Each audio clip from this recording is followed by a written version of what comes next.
Hi everyone, I wanted to show you the new Kabuki brush from Everyday Minerals, and this is about $7 I think if you buy it alone, not in the kit.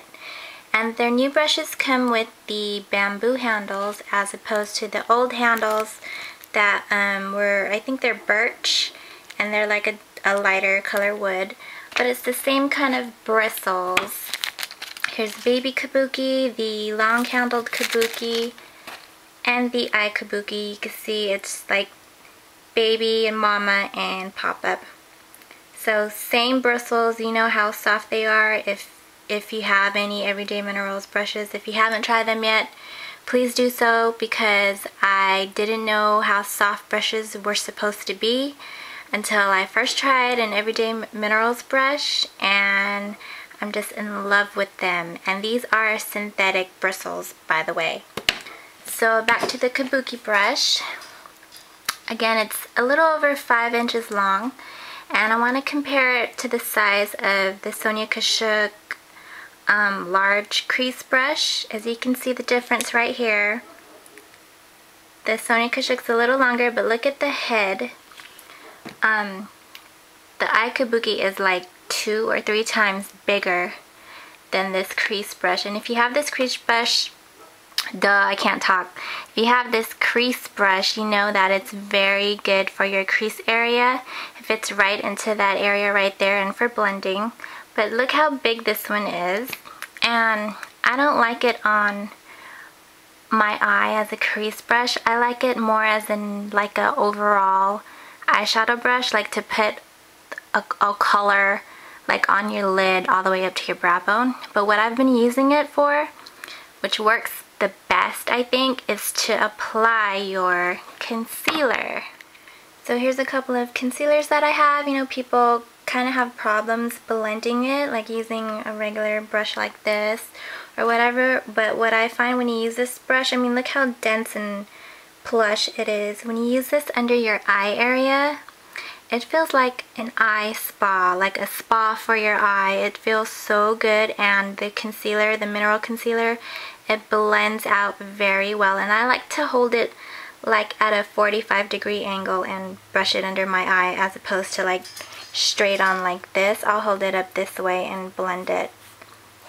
And if you're into like the whole contouring your nose thing, this would be good for that too. Or like if you're concealing areas on your face, like little blemish marks or anything, yeah, this is good to like kind of like blend it out on your skin too. And oh, I just love it. It just feels so soft. I don't like this as a crease brush because it's just too big, and it moves the shadow up too high, and you don't get a lot of like control with it, and you can't put your eyeshadow on in a precise area because it's just too darn big. But for concealer, it's great. So here are the concealers that I use most often. On top left is Sunlight, then Mint, and then Spring, which doesn't get its props, you know. And then my dark brown brow powder, which is a little harsh. It's more of a chocolate brown one. I have a sample of the Anastasia Brow Duo powder from Sephora. And I really like this better because it's more of an ashy taupey brown, and it looks more natural. But I plan on getting this in the future, but right now I'm just using the dark brown powder. And so, you know, if you use these, you know how messy it can be. I mean, look at the spillage right there already. And I found a better way of using these concealers and my brow powder. So here's my $1 e.l.f. Elements Compact.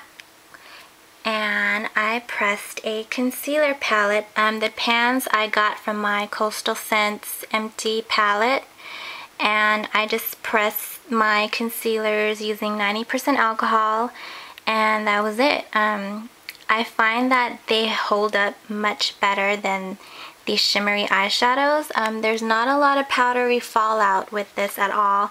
Whereas the eyeshadows, it's really powdery when you touch your brush to it. There's like powder everywhere. But if I touch my brush to this, there's hardly any powdery residue on that. See, I don't even have to blow on it to get rid of it. Just all the powder is like on the brush.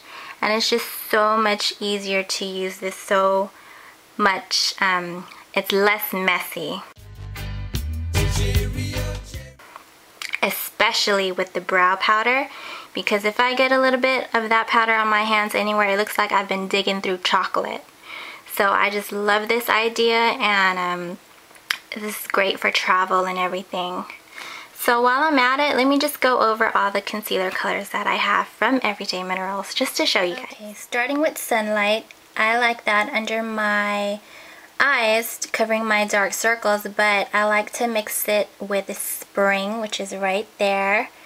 A lot of people don't like Sunlight because they think it's like too light for them, but for me it works.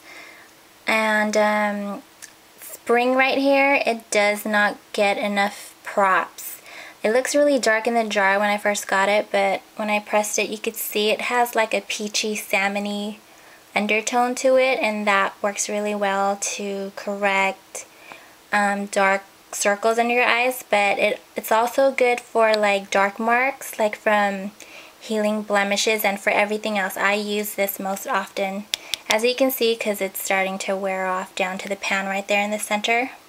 So try that if Sunlight is too light for you. Mint right there is good to cancel out redness. And if I sound a little weird today, I don't know, I just feel a little weird today, I don't know. I might be talking funny today, I can't talk real good. Okay, so right here is Peach, and a lot of people prefer this rather than Sunlight, but for me, it goes on like a orange creamsicle stick, like a popsicle stick under my eyes, especially if I build it up, because I need a little more coverage. So it looks way too orange for me, so I can't use this. I tried it actually over one of my blushes to make it a little more peachy, and it actually worked. Okay, so this is Bisque, and on the website the picture looks really dark, like a dark brown color, but it's really like a pink color, and I don't really know what to use this for. So yeah, if you know what to use this for, let me know. I kind of just use this under my eyeshadow sometimes, like a primer color. Next to that is Intensive Medium, which is good on my skin tone, but I prefer Spring, which is right there, so that's the comparison. You can't really tell, they look very similar, but Spring is a little more like salmony colored, or like a peachy salmon, where this is like more of a golden brown. And this is good for like medium skin tone.